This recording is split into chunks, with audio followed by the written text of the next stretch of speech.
Olá pessoal, como é que vocês estão? Espero que muito bem. Então tem novas ferramentas relacionadas ao Orthogon Blender e antes de continuar é importante observar que essa versão é 2019-06-18A, ou seja, ano 2019, mês 06, dia 18A, ou seja, primeira versão que foi modificada. Hoje é o dia 18 de junho, então por isso que a versão é essa. Caso não esteja compatível com esse número, sua versão, ou seja menor, você clica em Upgrade Orthog, espere o botão ser reabilitado, feche e abre o Blender novamente e veja se a versão foi atualizada.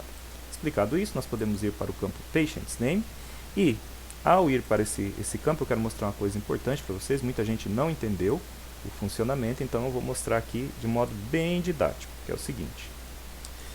Você vai colocar aqui o nome e o sobrenome do paciente. Então eu vou colocar aqui, ó, paciente, nome, sobrenome. Ou melhor, vamos colocar aqui fulano, um exemplo, né? Fulano tal. Ok. Quando eu clicar salvar, vocês vão ver que vai ser criado aqui dentro da pasta pessoal, em Orthogon Blender Dir, vai ser criado um diretório com esse nome, fulano tal, ó, save. Criou aqui, ó, fulano tal. Beleza? E dentro já criou o 01 base fulano tal, ou seja, o arquivo base pertencente ao fulano tal. Feito isso, a gente já pode ir direto aqui, ó, no CT Scan Reconstruction. Eu vou pressionar o Ctrl. Quando eu pressiono o Ctrl, vocês vão ver aqui, ó, essa janela aqui em cima, ela mostra onde eu estou clicando. Ó, botão esquerdo do mouse, botão direito do mouse. Opa, botão direito, ó, viu? Apareceu lá. Se eu pressionar Ctrl, ele aparece e as outras teclas. Tá? Então, se você tiver alguma dúvida em relação aos comandos, é só observar aqui em cima. Bom, fui aqui. Agora eu vou mandar abrir. Vou em tomografia. Vou expandir, né? Porque vou em tomografia 2, que vocês já conhecem muito bem. Vou em Accept. E veja que aqui está com barra, ponto, ponto, barra. Isso aqui vai dar erro, tá, pessoal? Eu ainda tem que estudar melhor e ver como que eu desabilito esse Relative Path. Olha só, Relative Path. Vocês vão ouvir barulho, vizinho fazendo uma reforma. Eu vou desabilitar aqui o Relative Path. Agora sim, Accept. E aí vai estar certinho o endereço. Vou trocar os valores aqui, que é 100, 65, 200. Isso aqui é a tomografia fake. E a gente vai clicar aqui no Convert Daikon to 3D. Tá? E ele vai começar a fazer a importação. Só lembrar uma coisa. Os usuários que são constantes do Blender, eu estou automatizando o processo, cadastrando a sua tomografia aqui, ó, no Automatic Daikon to 3D. Então a maioria dos usuários que já me enviaram tomografias ou me enviaram os dados que eles usaram como referência e o modelo do tomógrafo, eu já estou automatizando aqui. Então a única coisa que a pessoa tem que fazer é abrir, clicar, ver aonde está essa tomografia, o diretório com os Daikons, tem que estar descompactado, e aí você vai clicar em Automatic Daikon to 3D e ele vai importar. Bom, aqui importou já a tomografia. E olha só, eu vou reduzir aqui, certo? Não fiz nada, eu simplesmente importei a tomografia. Veja que tem o nome apenas um diretório, arquivo com o nome 01 base. Agora eu vou fazer o seguinte, eu vou clicar aqui em Save e ele criou aqui outro. Ó. Então nós tínhamos o 01 base, agora temos o 02 CT. O que significa isso? 01 base, fulano tal, ou seja, a base do arquivo do fulano tal. E esse aqui é o 02 CT, scan, né? CT scan, fulano, ou seja, CT scan é tomografia. Então, esse arquivo ele já tem, ele é o 2, foi o segundo arquivo salvo, e ele já tem 20 MB. O anterior tinha 607 KB, tá? Então veja a diferença. Esse aqui a gente importou a tomografia, ficou bem maior. Ok, importada aqui a tomografia, nós vamos para a outra fase, que é o seguinte.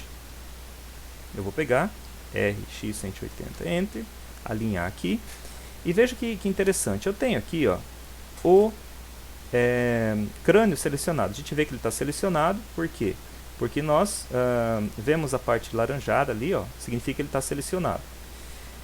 Inclusive, quando a gente olha em Solid, a gente vê a parte laranjada em background, né? Que é a deixa para você poder fazer as modificações no objeto que foi selecionado. Eu vou mover aqui, ó, vocês vão ver que quando eu movo ele, os outros objetos acompanham, ou seja, ele automaticamente foi parenteado. Parenteado a pele, né? E os dentes, que a gente pode ver aqui, ó, Alt B, vou fazer um corte. A pele, os dentes, a pele é essa laranja aqui, né? E os dentes são azuis. eu vou mover só o crânio, veja que as outras partes seguem o crânio. Então, foi parenteado.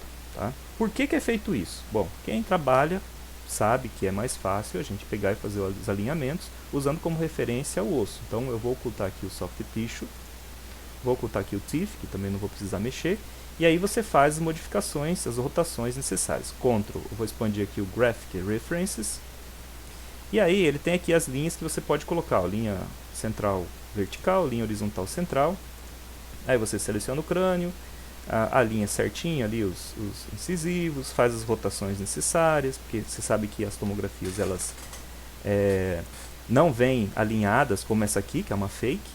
E ao fazer esse alinhamento, ó, eu estou fazendo a rotação aqui do crânio, né? Se eu habilitar o soft tissue, você vai ver que eu vou fazer a rotação do crânio e a pele vai acompanhar. Uma vez que você terminou tudo isso, eu vou habilitar aqui o teeth, tá? E veja, eu estou movendo o crânio, os objetos estão acompanhando, inclusive o teeth, que está, os dentes, né, que estão visíveis agora. Só que eles estão ocultos porque a pele ocultou toda a estrutura e ela não está selecionada para ficar com esse laranjinha aqui. Ok, isso aqui estava dando uma série de problemas, por quê? Porque se você rotacionar drasticamente e você começar a fazer os cortes aqui, essa face, que era só a base para depois você importar a tomografia, ela vai para lá longe, toda rotacionada. E o pessoal estava tendo dificuldade de trabalhar, por quê? Porque esquecia dessa questão do parenteamento, ou mesmo nem sabia, e quando fazia os cortes, ou se a pessoa desejava utilizar a própria tomografia como referência para deformação, lá na frente ela via que não tinha feito o desparenteamento. Bom, agora você pode vir aqui, ó, em Ungroup, tá? Eu coloquei Ungroup que fica mais fácil para o pessoal entender. Então eu vou clicar, ó, veja que eu movi aqui, eu estou movendo o crânio e o objeto está seguindo. Agora, se eu ir em Ungroup, veja que desselecionou, aparentemente só desselecionou. No entanto, se a gente ir ali, ó, e fazer tem aqui os objetos, né, e tem o Bone, ó. Deixa eu só não deixar expandido. Agora o Bone, ele não tem os objetos dentro dele, os objetos são por si só, tá? Então eu selecionei o Bone, está na mesma linha. Agora, quando eu mover o Bone, ó, veja que os objetos não seguem, tá? Significa que foi desparenteado. Agora você pode cortar tranquilamente que não vai ter problema nenhum. Bom, eu tenho aqui, então, o 1, o 2, e eu vou salvar esse aqui, tá? Depois que eu fiz Ungroup, eu vou aqui em Save, e ele vai salvar, ó, 3 ref fulano, ou seja, nós salvamos 1, que é o base, que era só para demarcar, o 2, que é o CT Scan, que é a tomografia, e o 3, que é o ref, ou seja, o Graphic References, né, que é a rotação, o alinhamento, já está tudo certinho aqui. O primeiro alinhamento. Agora a gente vai partir para a importação dos arcos e assim por diante. Mas a aula de hoje não é para mostrar isso. A aula de hoje é o seguinte, nós vamos lá nas ferramentas de osteotomia, tá? E foi feito pequenas melhoras nessa ferramenta. Então eu vou ocultar aqui o soft tissue e vou ocultar aqui também o teeth, tá? E vou começar a fazer os cortes aqui desse elemento. Bom, antes nós tínhamos um probleminha com a ferramenta de corte que era imperceptível ao usuário, mas era um problema de extrusão, né? Agora a gente melhorou e os cortes estão sendo bem mais inteligentes, porque às vezes você ia fazer um corte que dava muita volta, igual esse aqui, ó, vou fazer um corte aqui. Deixa eu pegar aqui, primeiro eu vou só segmentar essa mandíbula para ficar mais fácil e mais didático, tá? Então vou selecionar aqui a mandíbula, não vou fazer aquela seleção perfeitinha, apenas para vocês, e acho que foi demais, beleza, não, até que foi bom, beleza. Agora eu vou pressionar o P, separar, ok, separei aqui a mandíbula. Agora eu vou fazer um corte aqui, ó, nessa região, tá? Tinha gente que estava utilizando o corte com o Bezier, que é esse aqui, o Create Points, Create Bezier Line, e fazendo o corte. Só que esse corte aqui ele é um corte só de casca, ele não é um corte que faz boolean. Quem trabalha com impressão 3D tem que utilizar o corte do boolean, senão não vai ficar muito legal na hora de gerar o 3D. Então são esses cortes aqui. Tem esse corte para quem quiser já ir direto, e tem esse para quem gosta de ver se a linha foi feita de forma correta. Eu gosto desse aqui, ó. Então primeiro você desenha o corte que você quer. Eu vou pegar aqui, ó. Vou desenhar aqui o corte que eu quero.